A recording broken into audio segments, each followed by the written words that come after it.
بابي. ده بابي بيرن. الو الو. مين؟ انا بابي. انت بابي؟ عاوز ايه؟ انا هجيب حلويات كتيرة. انت مامي وياك.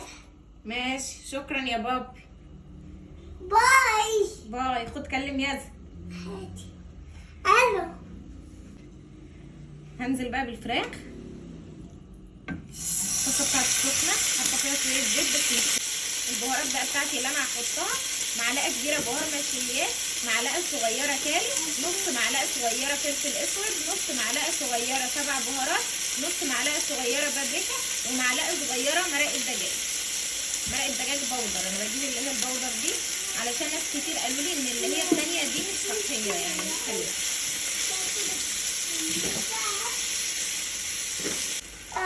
عايز تدوق كوكو؟ كانوا مندوق يا يلا بينا. ايه؟ حلوة حلوة حلوة. ده اللي بترقص له ده ولا ايه؟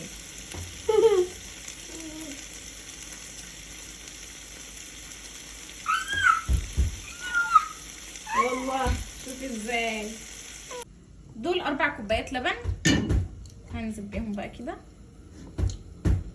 هحطهم هنا الاول وبعدين هعمل هنا البشاميل. هعمل هنا الدقيق، هحمص الدقيق هنا وبعدين هكبه على البشاميل. انا بعمل كده علشان ما يكلكعش، ودي احسن طريقه على فكره، ما بيكلكعش ولا اي حاجه، بيبقى جميل جدا. جربوها وقولوا لي رايكم. خلاص الطاسه بتاعتي بقى نشفت. هنزل ب4 معالق كبار زيت. 2 3 4. وهنزل ب4 معالق كبار دقيق. دول 4 معالق كبار عموما يعني. هحط رشه فلفل اسود. خلاص الدقيق بتاعي بدات ريحته تطلع. اول لما تبدا ريحته تطلع هنزل بيه في اللبن على طول واقلب. هظبط الملح بتاعي واحط شويه مرقه دجاج وهفضل اقلب لحد ما يتقل ويوصل للقوام المناسب. اول لما يوصل للقوام المناسب هبدا ان انا اطفي عليه وما سيبوش يغلي كتير علشان ما يقطعش، علشان لو سبت البشاميل يغلي كتير بيقطع. بس خلاص البشاميل بتاعي تقل اهو. بصوا انا بالنسبه لي القوام ده حلو قوي، يعني بالنسبه لي مش عايزاه اتقل من كده.